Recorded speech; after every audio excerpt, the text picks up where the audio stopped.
Hello everybody, this is ManoS and welcome to another Eternal news video.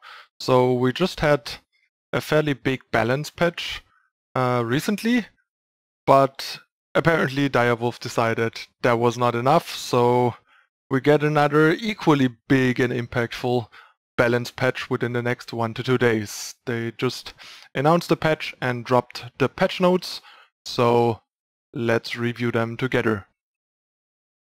Alright. So, first nerf, Elysian Pathfinder and Trailblazer are hit again. Now they cause triple influence and 7. That change is so beyond ridiculous to me that I actually have to laugh out loud. Like, I mean, even at 6 the card would have been horrible, but at 7 it's just like, they might as well just have deleted them. Like, 7 costs 3/3, that has like no board impact. It's just like hilarious. I can't help but laugh at the over-the-top nerf of this card, because I guess they don't like actually want to delete it from the game. But this change feels like virtually doing that. The cards are now like even utterly unplayable in limited. They're like horrible limited cards. And yeah, it's just such an over-the-top nerf that it's hilarious to me.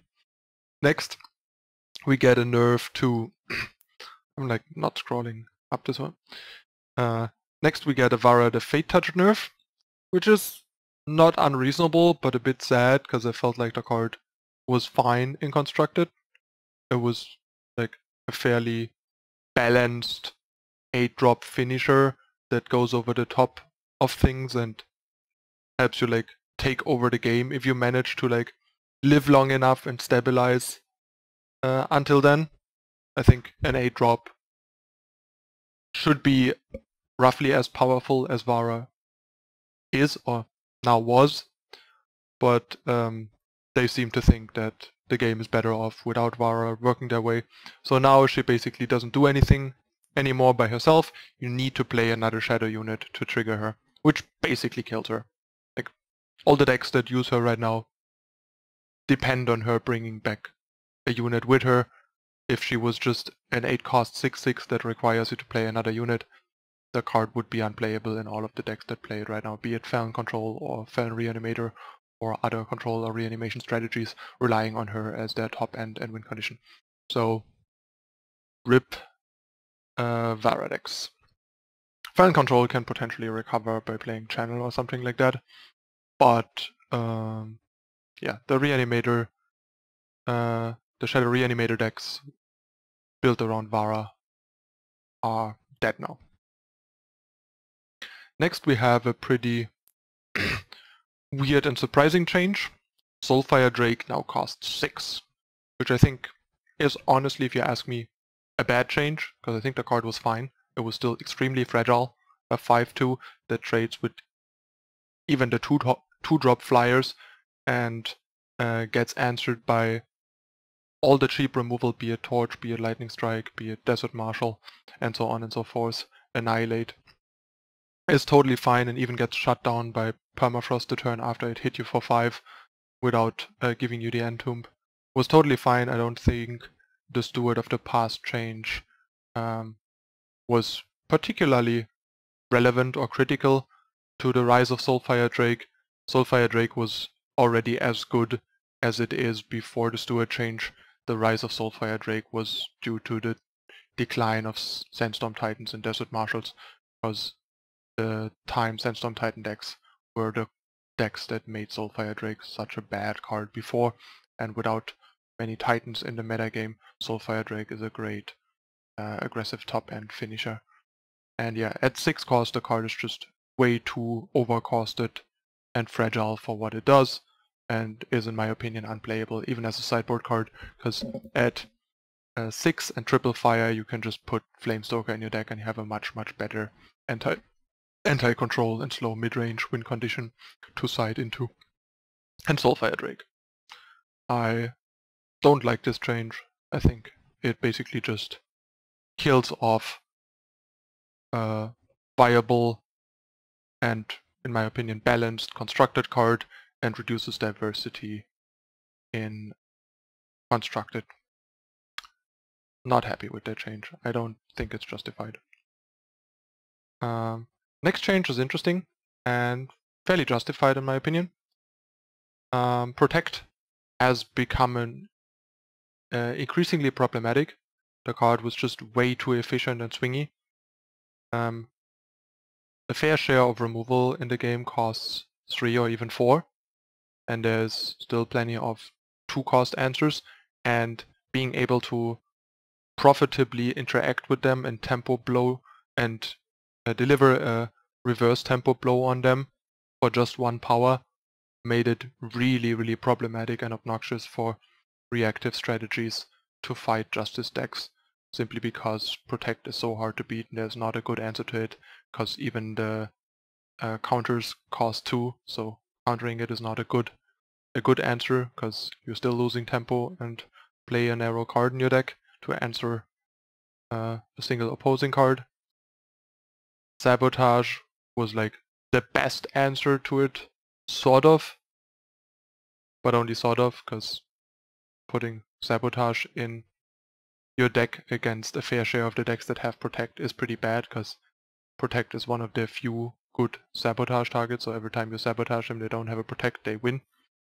So that also is not a good solution. So there was not a good workaround, and not many good workarounds to like counterplay Protect.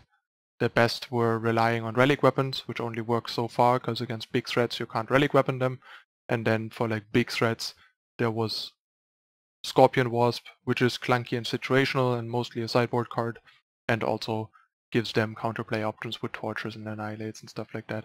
So the card was pretty oppressive, and I think ultimately this change is good, but it heavily sets back Protect, where the card was easily playable as up to a 4-off in main decks. It will now probably go down to something like at best a 2-off, because the difference between 1 and 2 for a card like this is enormous. The card now becomes about as situational as, say, a Backlash or an Unseal, with different up and down sides between those. And decks like my recently released Big Combre will greatly suffer from this change to Protect, because the deck heavily relied on Protect to protect its costly and high impact units from cheap tempo swing and removal to not fall too far behind.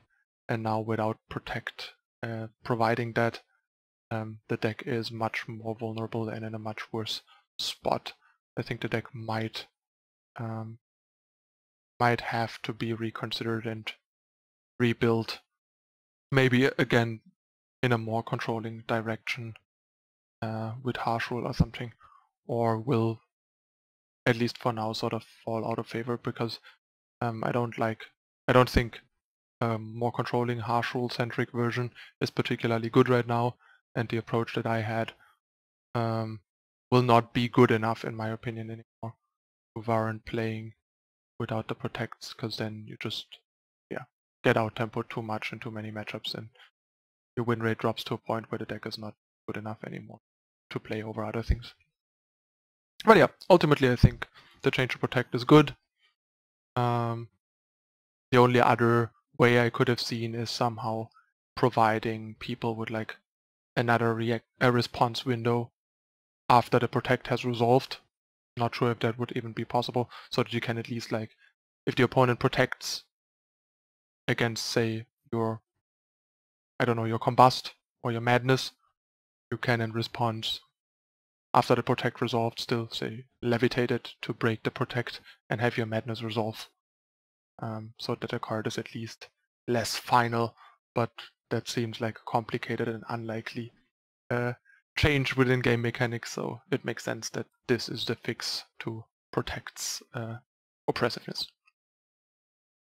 Next we have Wanted Poster, another card that was arguably definitely too cheap and now isn't anymore.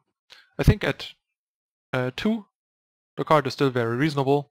It's still cheaper than Wisdom, and basically instead of paying 1 power more, you have to basically solve the quest, fulfill the condition, which is fine, especially given that it's a Justice card, not a Primal card, and Primal is the card as the color that is supposed to be the primary card draw color, which made the release of Wanted Poster and its power level so baffling to me. Maybe you remember from my review of when it was spoiled, the card just was really surprising to me to be released the way it was, because it seemed really powerful and undercosted, and other people that I talked with about it echoed it.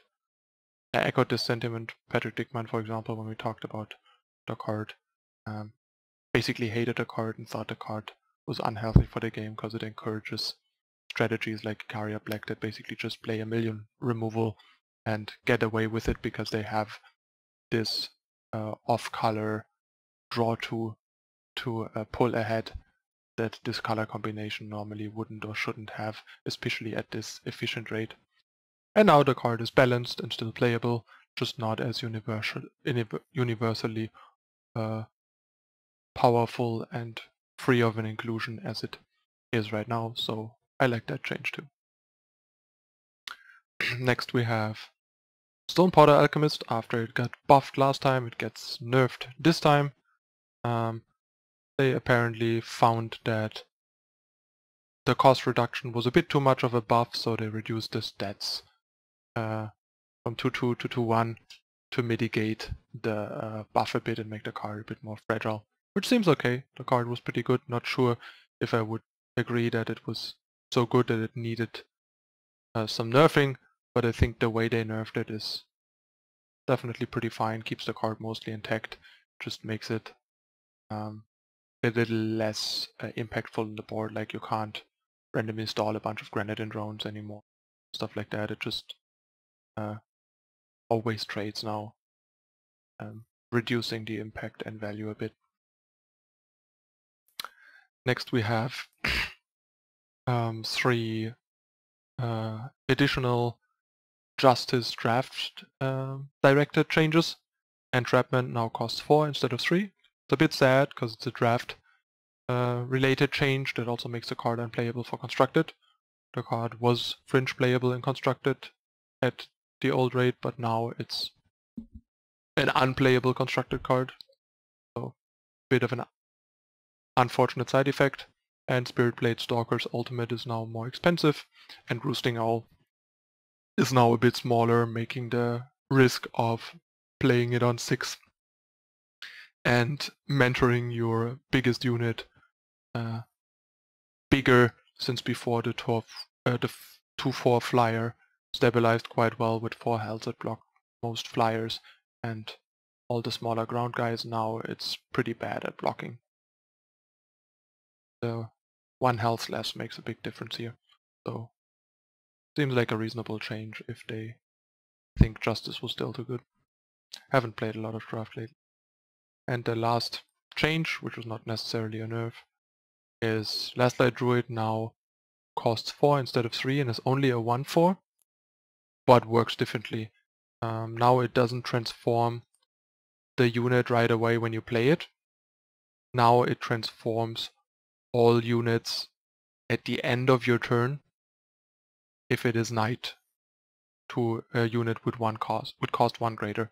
That basically allows you to play a unit, get their summon effect, and then upgrade them. Unlike before, where the unit would be transformed before it even got into play, so you wouldn't get the summon effect. So yeah, as they say here, it's not intended as a nerf or a buff.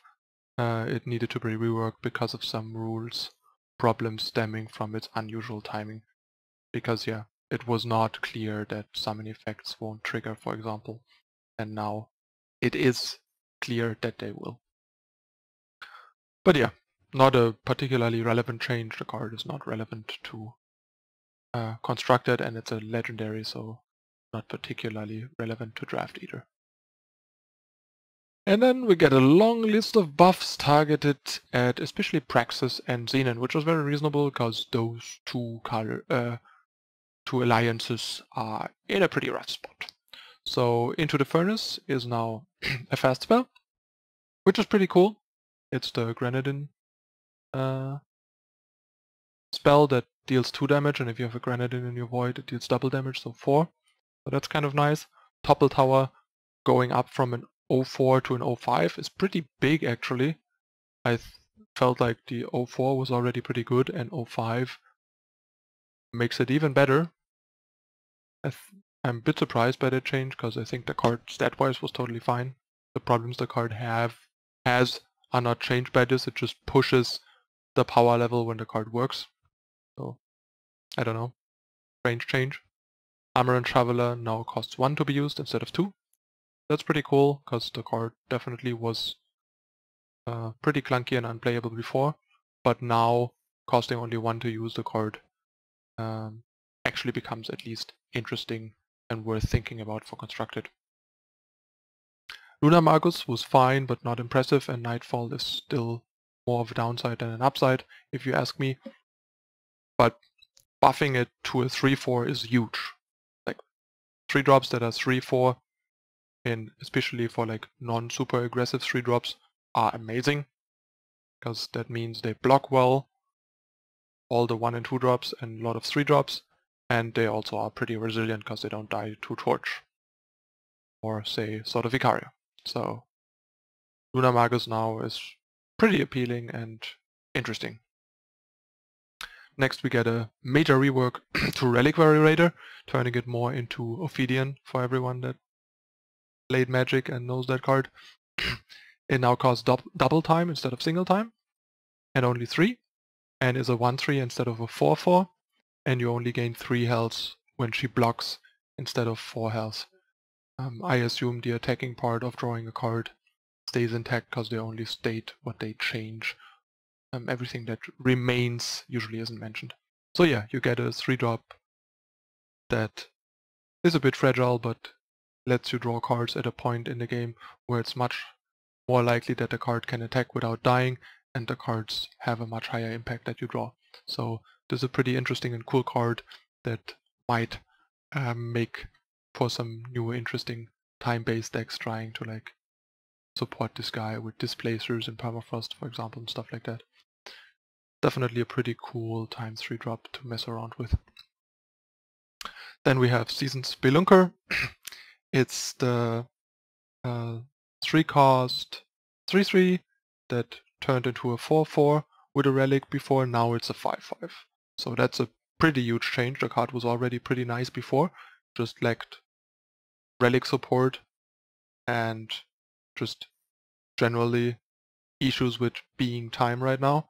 But now the payoff is insane. Like a 3-3 that is a conditional 5-5 with an ultimate that turns itself on and gives you ramp and some value is pretty amazing. The card is really great. So if you can like find a home for this that properly supports it, the card is great. Steering Sand, I guess. RIP Reanimator, long live Reanimator, because while Vara is getting killed, the Sentinels are being pushed. Now Steering Sand costs 4 instead of 5, and the Sentinel enters play exhausted, but entering a turn earlier is a big deal, even if it's exhausted, especially given that you probably want to like return Sentinels with like summon effects, stuff like that. So pretty impressed by that change and pretty excited about it. Gonna mess around with that for sure. Parapet Sentry, really nice change. Before I thought the card was utterly underpowered.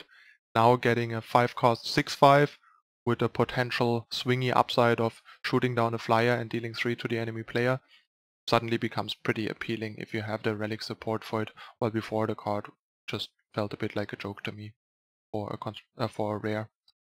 Even in limited the card seemed sort of so-so, because it's even harder to support the relic part, and then you have like a 5-cost 4-3 which is pretty meh, especially if your opponent doesn't have a flyer.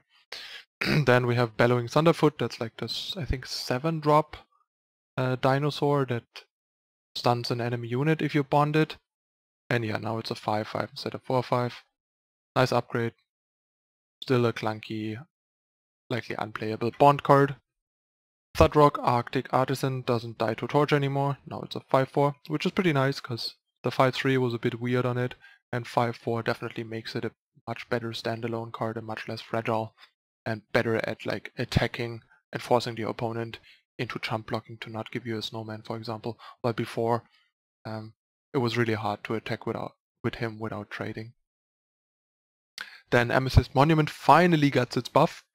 Like, I and probably a lot of other people have been waiting for this for the longest time because the card was so underpowered compared to the other monuments. And now we got like a 4-4. I would have already been fine with like a 3-4, for example, or 4-3. But getting a 4-4 lifesteal is pretty sweet. They clearly pushing lifesteal here with like some of the next changes. Cable Slasher now costs 2, which is pretty impressive, and could finally make an aggressive lifesteal deck worth it. Like imagine turn 2 Cable Slasher, turn 2 say double Water of Life, plus the Bloodcaller invocation, making a 6-6 and attacking for 6 on turn 3 with the 6-3 Slasher is pretty swingy. Like the ceiling of this type of decks, nut draws, becomes pretty scary. It just has to be seen if there is a good enough deck coming together that is consistent enough outside of its nut draws. But this is definitely a very interesting push for Constructed and could turn out really strong. Iceberg Warchief lost 1 point of health, but now doubled its effect by giving +2/+0 and +2 damage instead of 1 each. So the impact is vastly increased, but it's more fragile. I like that change. The bonuses it gives are pretty powerful now and gives you more incentive to try and abuse them with snowballs and snow peltings and stuff like that. And just gives you that powerful boost the turn you drop it. Like you have a bunch of Yetis in play, you drop this on 5 and you can turn everything sideways because even your Yeti spies from like turn 1 are now 3/1s.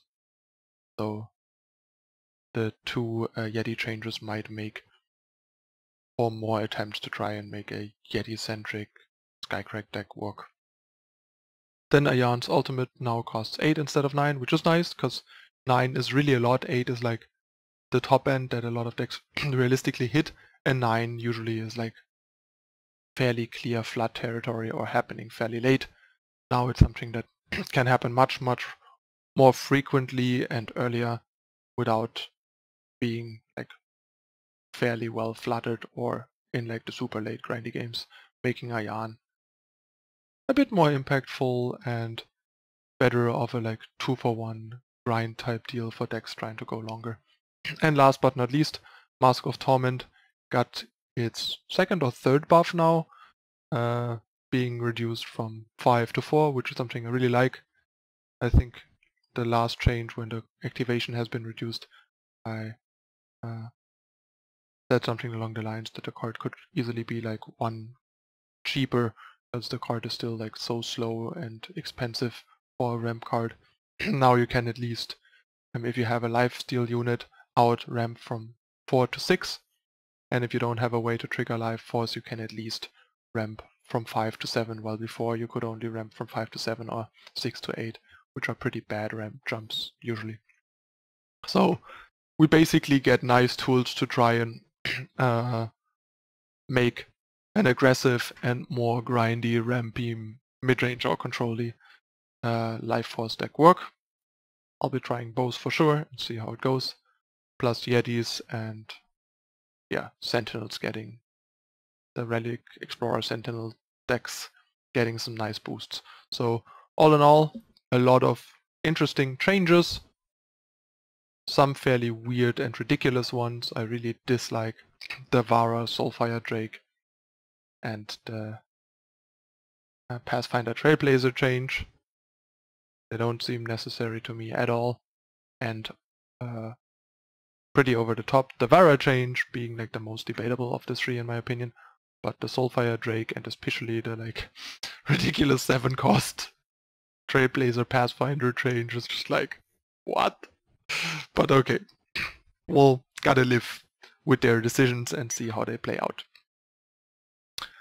Gonna be an interesting weekend in terms of ETS and Team League with all these changes and exciting new opportunities for ladder as well.